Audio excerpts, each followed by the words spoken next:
Welcome to healthy cooking Dehamrita YouTube channel. ನಮಸ್ಕಾರ ಸ್ನೇಹಿತರೆ, ನಾವು ಇವತ್ತು ಅತ್ಯಂತ ರುಚಿಕರವಾದ ಮತ್ತು ಆರೋಗ್ಯಕರವಾದ ರಾಗಿ ಹಿಟ್ಟಿನ ತಾಲಿಪಿಟ್ಟನ್ನು ಯಾವ ರೀತಿ ಮಾಡೋದು ಅಂತ ಹೇಳಿ ನೋಡೋಣ ಬನ್ನಿ. ರಾಗಿ ನಮ್ಮ ದೇಹಕ್ಕೆ ತುಂಬ ತಂಪು, ಅಷ್ಟೇ ಅಲ್ಲದೆ ಇದು ತೂಕ ಇಳಿಕೆಗೂ ಕೂಡ ತುಂಬ ಸಹಾಯ ಆಗುತ್ತೆ. ಕ್ಯಾಲ್ಸಿಯಂ ರಿಚ್ ಫುಡ್ ಆಗಿರೋದ್ರಿಂದ ಇದರಲ್ಲಿ ಹೆಚ್ಚು ಪೋಷಕಾಂಶಗಳು ಇದ್ದಾವೆ. ಹಾಗೆ ತೂಕ ಇಳಿಕೆಗೆ ಸಹಾಯ ಮಾಡುವುದಲ್ಲದೆ ಮಧುಮೇಹಿಗಳಿಗೂ ಇದು ತುಂಬ ಸಹಾಯ ಆಗುತ್ತೆ. ಈ ಬ್ರೇಕ್ಫಾಸ್ಟ್ ರೆಸಿಪಿ ತುಂಬ ಹೆಲ್ತಿಯಾಗಿದೆ. ಬನ್ನಿ ಹಾಗಿದ್ರೆ ಹೇಗೆ ಮಾಡೋದು ಅಂತ ನೋಡಿ ಬಂದ್ಬಿಡೋಣ.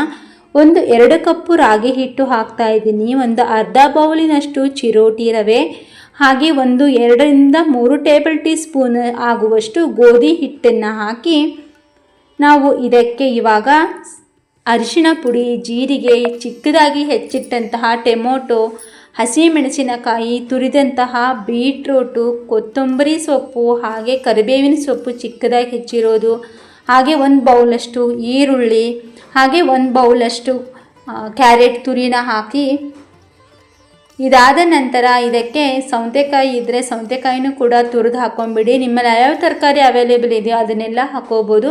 ಕ್ಯಾಪ್ಸಿಕಮ್ ಹಾಕಿದರೂ ಕೂಡ ತುಂಬ ಚೆನ್ನಾಗಿರುತ್ತೆ. ಹಾಗೆ ರುಚಿಗೆ ತಕ್ಕಷ್ಟು ಖಾರ ಹಾಕ್ಕೊಳ್ಳಿ, ಅಚ್ಚು ಖಾರದ ಪುಡಿ. ನೋಡಿ, ನಾನು ಸಾಂಬಾರು ಪುಡಿ ಹಾಕ್ತಾಯಿದ್ದೀನಿ. ಈ ಸಾಂಬಾರು ಪುಡಿಗೆ ಸಾಸಿವೆ, ಜೀರಿಗೆ, ಕರಿಬೇವಿನ ಸೊಪ್ಪು, ಕಡಲೆಬೇಳೆ, ಉದ್ದಿನಬೇಳೆ, ಮೆಂತ್ಯಕಾಳು, ಧನಿಯಾ ಕಾಳು ಹಾಕಿಬಿಟ್ಟು ಪೌಡ್ರ್ ಮಾಡಿ ಇಟ್ಕೊಂಡಿರೋದು.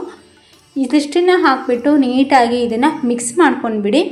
ಇದು ಒಣದಿರುವಾಗಲೇ ನೀಟಾಗಿ ಮಿಕ್ಸ್ ಮಾಡ್ಕೋಬೇಕು. ರುಚಿಗೆ ತಕ್ಕಷ್ಟು ಉಪ್ಪು ಹಾಕಿ ಒಂದು ಸ್ವಲ್ಪ ಬಿಸಿ ನೀರನ್ನು ಹಾಕಿ 1-2 ಟೇಬಲ್ ಟೀ ಸ್ಪೂನಷ್ಟು ತುಪ್ಪ ಅಥವಾ ಎಣ್ಣೆನ ಹಾಕಿ, ಇದು ಆಪ್ಷನಲ್ಲು, ಬೇಕಿದ್ರೆ ಹಾಕ್ಬೋದು, ಇಲ್ಲಾದರೆ ಸ್ಕಿಪ್ ಮಾಡ್ಕೋಬೋದು. ನಾನೇನು ಹಾಕಿಲ್ಲ.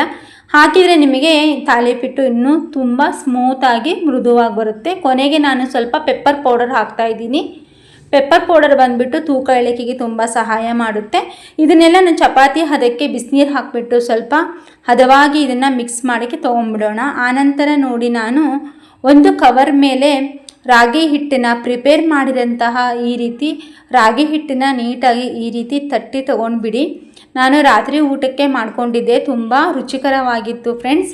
ನೀವು ಬೇಕಿದ್ರೆ ಬ್ರೇಕ್ಫಾಸ್ಟ್ಗೂ ಕೂಡ ಮಾಡ್ಕೋಬೋದು, ಡಿನ್ನರ್ಗೆ, ಹಾಗೆ ಲಂಚ್ಗೂ ಕೂಡ ಮಾಡಿ ಮಕ್ಕಳಿಗೂ ಕೂಡ ಕಟ್ಬೋದು. ಈ ರೀತಿ ನಾವು ಸ್ವಲ್ಪ ನೀರಿನಲ್ಲಿ ಕೈನ ಅತ್ತ ಈ ರೀತಿ ಅದ್ದಿ ಒಂದು ಸ್ವಲ್ಪ ಈ ರೀತಿ ತಟ್ತಾ ಬನ್ನಿ. ನಮಗೆ ಎಷ್ಟು ದೊಡ್ಡದು ಬೇಕೋ ಅಷ್ಟು ದೊಡ್ಡದು ತಟ್ಕೋಬೋದು, ತೆಳುವಾಗಿ ಕೂಡ ತಟ್ಕೋಬೋದು, ದಪ್ಪ ಕೂಡ ತಟ್ಕೋಬೋದು. ಇದೇ ರೀತಿ ನಾವು ಹೇಗೆ ತಟ್ಟುವಳಿಗೆನ ತಟ್ತೀವೋ ಅದೇ ರೀತಿ ಈ ರೀತಿ ತಟ್ಕೊಂಡು ಬನ್ನಿ. ನೀವು ಬೇಕಾದ್ರೆ ಹಾಲಿನ ಕವರು ಯೂಸ್ ಮಾಡ್ಕೋಬೋದು, ಎಣ್ಣೆ ಕವರು ಯೂಸ್ ಮಾಡ್ಬೋದು. ಬೇಕಿದ್ರೆ ಇನ್ನು ಸ್ವಲ್ಪ ಹಿಟ್ಟನ್ನು ಗಟ್ಟಿಯಾಗಿ ಕಲಿಸ್ಬಿಟ್ಟು ನೀವು ಚಪಾತಿ ಥರ ಕೂಡ ಇದನ್ನು ಲಟ್ಟಿಸ್ಬಿಟ್ಟು ಹಾಗೆ ಲಟ್ಟಿಸ್ಕೊಂಡು ನಾವು ಚಪಾತಿ ಥರ ಕೂಡ ಇದನ್ನು ಬಿಸಿ ಮಾಡ್ಕೋಬೋದು.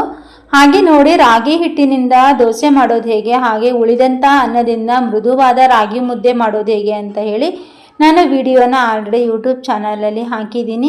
ಇದೇ ವಿಡಿಯೋನ ಲಾಸ್ಟಲ್ಲಿ ಎಂಡ್ ಸ್ಕ್ರೀನಲ್ಲಿ, ಹಾಗೆ ಐ ಕಾರ್ಡಲ್ಲಿ, ಹಾಗೆ ಕಾಮೆಂಟ್ ಬಾಕ್ಸಲ್ಲಿ ಮತ್ತು ಡಿಸ್ಕ್ರಿಪ್ಷನ್ನಲ್ಲಿ ಆ ವಿಡಿಯೋಸ್ ಲಿಂಕ್ ಹಾಕಿರ್ತೀನಿ. ದಯವಿಟ್ಟು ಆ ವಿಡಿಯೋನೂ ಕೂಡ ನೀವು ವಾಚ್ ಮಾಡ್ಬೋದು.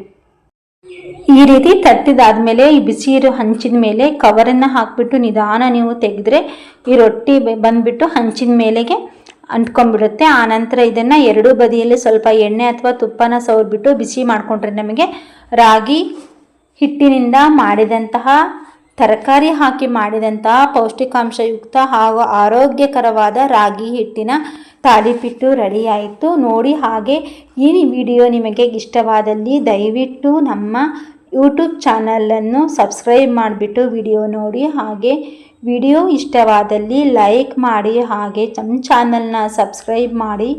ಮತ್ತು ಇನ್ನೂ ಹೆಚ್ಚಿನ ವಿಡಿಯೋಗಳಿಗೋಸ್ಕರ ಮೊದಲೇ ನೋಟಿಫಿಕೇಷನ್ ನಿಮಗೆ ಬರೋದಕ್ಕೆ ಬೆಲ್ ಐಕಾನನ್ನು ಪ್ರೆಸ್ ಮಾಡೋದು ಮಾತ್ರ ಮರಿಬೇಡಿ. ಹಾಗೆ ಪೂರ್ತಿ ವಿಡಿಯೋ ನೋಡಿದ್ದಕ್ಕೆ ನಿಮಗೆ ತುಂಬ ಹೃದಯದ ಧನ್ಯವಾದಗಳು. ನೋಡಿ, ರಾಗಿ ಹಿಟ್ಟಿನಿಂದ ಮಾಡಿದಂತಹ ತಾಲಿಪಿಟ್ಟು ಎಷ್ಟು ಕಲರ್ಫುಲ್ ಆಗಿದೆ, ಎಷ್ಟು ಹೆಲ್ತಿ ಆಗಿದೆ ಅಂದರೆ ಹೇಳಲಿಕ್ಕೆ ಅಸಾಧ್ಯವಾಗಿದೆ. ತುಂಬ ಚೆನ್ನಾಗಿ ಬಂದಿತ್ತು, ತುಂಬ ಟೇಸ್ಟ್ ಆಗಿತ್ತು, ತುಂಬ ಚೆನ್ನಾಗಿ ಎರಡೂ ಕಡೆಯಿಂದನೂ ತುಂಬ ಚೆನ್ನಾಗಿ ಬೇಯಿಸ್ಕೊಂಡು ಬಿಡಿ. ನಿಮಗಿನ್ನೂ ಸ್ಮೂತಾಗಿ ಬೇಯಬೇಕು ಅಂದರೆ ಹಾಕಿದ ತಕ್ಷಣ ಒಂದು ಸ್ವಲ್ಪ ಹೊತ್ತಿಗೆ ತೆಗೆದುಬಿಟ್ರೆ ತುಂಬ ಸ್ಮೂತಾಗಿ ಬರುತ್ತೆ. ನಾ ಮಾಡಿದಂತಹ ರಾಗಿ ದೋಸೆನೂ ಕೂಡ ತುಂಬ ಸ್ಮೂತಾಗಿತ್ತು. ಇದೇ ರೀತಿ ನೀವು ಹೆಚ್ಚು ಹೆಚ್ಚು ವಿಡಿಯೋಗಳಿಗೋಸ್ಕರ ನಮ್ಮ ಯೂಟ್ಯೂಬ್ ಚಾನಲ್ನ ಸಬ್ಸ್ಕ್ರೈಬ್ ಮಾಡಿ. ಈರುಳ್ಳಿ ಚಟ್ನಿ ಜೊತೆಗೆ ನಾನು ಈ ತಾಲಿಪಟ್ಟಿನ ಊಟ ಮಾಡಿದ್ದೀನಿ. ಈರುಳ್ಳಿ ಚಟ್ನಿ ರೆಸಿಪಿ ಕೂಡ ಸದ್ಯದಲ್ಲೇ ಯೂಟ್ಯೂಬ್ ಚಾನಲ್ಗೆ ಅಪ್ಲೋಡ್ ಮಾಡ್ತೀನಿ. Thank you.